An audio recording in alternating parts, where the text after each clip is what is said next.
नमस्कार दोस्तों, स्वागत है आपका सीपी स्मार्ट क्लासेस में। दोस्तों, रोज़ की तरह आज के भी रोजगार समाचार में कई अहम खबरें हैं। तो सबसे पहले हम बात करते हैं अति पिछड़ों को आरक्षण देने की।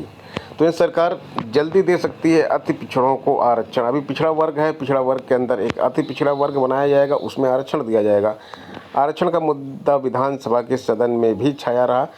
अति पिछड़ों को अनुसूचित जाति में शामिल करने की सुगबुगाहट पा चुके विपक्ष ने कोशिश की कि श्रेय लेने की ओर बढ़ रही सरकार को घेरा जाए। सामाजिक न्याय समिति की रिपोर्ट दबाए रखने के आरोप लगाए, लेकिन पिछड़ा प्रेम के फैसले गिनाते हुए सरकार ने कहा कि समिति की रिपोर्ट का परीक्षण चल रहा है। इसी विधानसभा यानी इसी कार्यकाल में परिणाम भी मिल जाएगा। विधानसभा सत्र के दूसरे दिन सुहलदेव भारतीय समाज पार्टी के सदस्य ओम प्रकाश राजभर ने अति पिछड़ों को आरक्षण का मुद्दा उठाते हुए भाजपा सरकार पर तीखी चुटकी ली। कहा कि अब जाइए पिछड़ों का वोट लेने, बताएंगे वह इस बार। बोले कि सामाजिक न्याय समिति 2018 में ही अपनी रिपोर्ट सौंप चुकी है, लेकिन उसे लागू नहीं किया गया। अति पिछड़ी जातियों के साथ अन्याय हो रहा है। उन्होंने सवाल उछाला, सरकार उस रिपोर्ट को लागू करेगी या नहीं। इस पर पिछड़ा वर्ग कल्याण मंत्री अनिल राजभर ने कहा कि सामाजिक न्याय बड़ा विषय है, सरकार इसके प्रति गंभीर है। विपक्ष को आईना दिखाते हुए बोले कि अति पिछड़ों के लिए काम हुआ होता तो यह स्थिति नहीं आती। रिपोर्ट अब तक लंबित होने के पीछे कारण बताया कि योगी सरकार नहीं चाहती कि किसी कमी की गुंजाइश रह जाए और किसी को न्यायालय आदि जाने का मौका मिले। इसी वजह से रिपोर्ट की अच्छी तरह से परीक्षण किया जा रहा है और उसके बाद जो है अति पिछड़ा वर्ग के लोगों को आरक्षण की व्यवस्था की जाएगी। सुप्रीम कोर्ट ने यूपीएससी को अधिसूचना जारी करने का निर्देश दिया और कहा है कि एनडीए परीक्षा में लड़कियां शामिल होंगी। वायुसेना और नौसेना इस मामले में ज़्यादा प्रगतिशील है। नेशनल डिफेंस एकेडमी की परीक्षा जो होती है, एनडीए की परीक्षा होती है, उसमें महिलाओं को शामिल होने की इजाज़त दे दी है। साथ ही कहा कि परीक्षा का रिजल्ट कोर्ट में लंबित मामले के अंतिम फैसले के अधीन होगा। एनडीए की परीक्षा 5 सितंबर को होने वाली है। कोर्ट ने सुनवाई के दौरान सेना में महिलाओं के प्रवेश को लेकर भेदभाव पर भी सवाल उठाए। गणित के साथ बीटेक को टीजीटी भर्ती में शामिल करने से इनकार, यानी कि गणित विषय के साथ जो छात्र पास होते हैं, ग्रेजुएशन किए होते हैं, वो टीजीटी भर्ती में तो शामिल होते ही हैं। बीटेक वालों ने भी मांग की थी कि भाई गणित विषय वालों को जब मान्यता दी जा रही तो बीटेक को भी मान्यता इसमें दी जाए और वो भी टीजीटी की भर्ती में शामिल हो सकते हैं। तो हाई कोर्ट ने गणित विषय के साथ बीटेक व बीएड को टीजीटी अध्यापक भर्ती में शामिल होने का हकदार नहीं माना और याचिका को खारिज कर दिया है। यानी कि अगर आपने बीटेक किया और बीएड किया तो आप गणित से फॉर्म नहीं भर सकते हैं।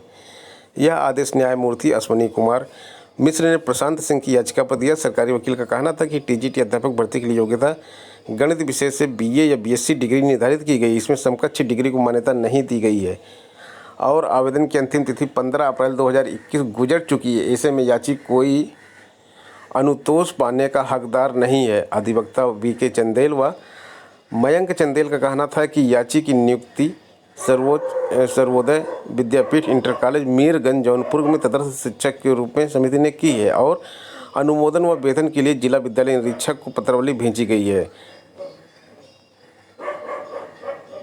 पीजीटी की परीक्षा समाप्त हो चुकी है और 82% अभ्यर्थियों ने पीजीटी की परीक्षा दी है।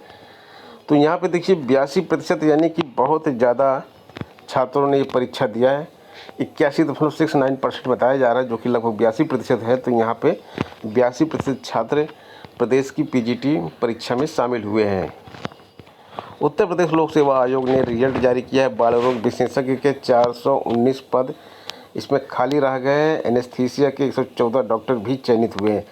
तो यहाँ पे लिखा है एनेस्थीसिया चिकित्सक के 590 पदों में 476 पद रह गए रिक्त।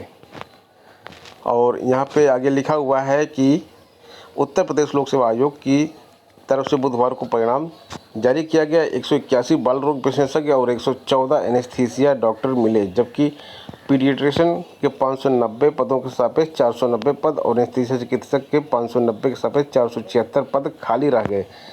तो इतने ज़्यादा पद यहाँ पर उत्तर प्रदेश में खाली हैं। यहाँ पे डॉक्टर ही नहीं मिलते हैं। सरकारी भर्ती तो निकलती बहुत सारी, लेकिन सरकारी भर्ती में अप्लाई करने वाले डॉक्टरों की कमी रहती है, जो डॉक्टर यहाँ पे मिलते ही नहीं हैं। अगली खबर 68,500 शिक्षक भर्ती की है। शिक्षक भर्ती की दहलीज पर खड़े अभ्यर्थी फिर अटके।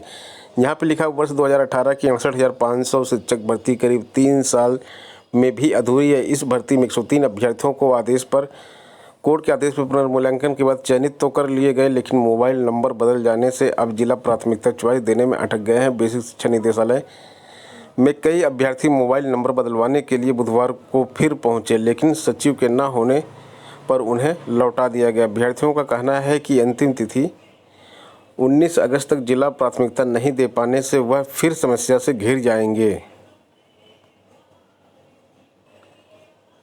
मानदेय बढ़ाने के लिए 576 करोड़ रुपए दिए जा रहे हैं। इसमें किन लोगों को मानदेय बढ़ेगा? शिक्षा मित्रों को मानदेय बढ़ाएगा, केजीबीवी के मुख्य व सहायक रसोइया का मानदेय बढ़ेगा, अंशकालिक अनुदेशक का मानदेय बढ़ेगा, रोजगार सेवक, पीआरडी जवान, ग्राम प्रहरी या चौकीदार, आशा ग्रामीण व शहरी, आशा संगिनी, आंगनबाड़ी, मिनी आंगनबाड़ी व सहायिका।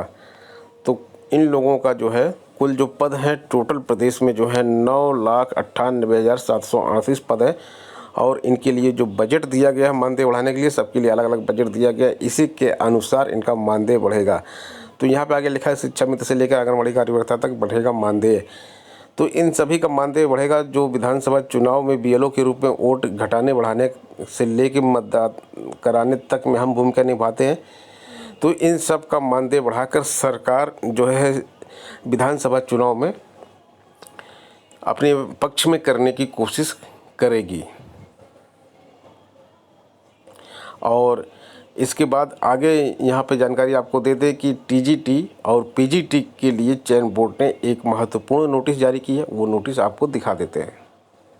उत्तर प्रदेश माध्यमिक शिक्षा सेवा चयन बोर्ड प्रयागराज ने यहाँ पे विज्ञप्ति जारी कर दी है। 18 तारीख की विज्ञप्ति है, आप यहाँ पे डेट देख सकते हैं। और इसमें लिखा गया है कि उत्तरमाला जो है 17 अगस्त को जो परीक्षा संपन्न हुई थी उसकी उत्तरमाला पीजीटी की यहाँ पे वेबसाइट पे दे दी गई है। आप हिंदी, रसायन विज्ञान, जीव विज्ञान, भूगोल, समाजशास्त्र, इतिहास, मनोविज्ञान, तर्कशास्त्र, वाणिज्य और संगीत गायन की उत्तरमाला आपको चयन बोर्ड की वेबसाइट पर मिल जाएगा। आप वहां से इसको डाउनलोड कर सकते हैं। और आगे इसमें लिखा है कि यहाँ पर जो है आपत्ति पोर्टल के माध्यम से आपत्ति भेजने के लिए महत्वपूर्ण निर्देश यहाँ पे दिए गए हैं। तो आपको अगर आपको किसी में आपत्ति है तो आप आपत्ति यहाँ से कर सकते हैं। तो दोस्तों ये हो गई आज की प्रमुख खबरें। और टीजीटी के बारे में खबर यही है कि टीजीटी का जो रिजल्ट है वो बहुत जल्दी आएगा, क्योंकि आप देख रहे हैं किस स्पीड से चयन बोर्ड में काम हो रहा है। चयन बोर्ड में पीजीटी की परीक्षा के तुरंत बाद ही इसके आंसर की भी जारी की गई है और आपत्ति भी ली जा रही है। तो जैसे ही आपत्ति टीजीटी और पीजीटी की समाप्त हो जाएगी उसको तुरंत रिजल्ट जारी होना शुरू हो जाएगा। पहले टीजीटी का रिजल्ट आएगा और उसमें भी जिन विषयों में कम छात्र हैं उनके रिजल्ट सबसे पहले आएंगे। तो दोस्तों मिलते हैं नेक्स्ट वीडियो में कुछ नई अपडेट, कुछ नई जानकारी के साथ। बने रहें सीपी स्मार्ट क्लासेस के साथ। धन्यवाद।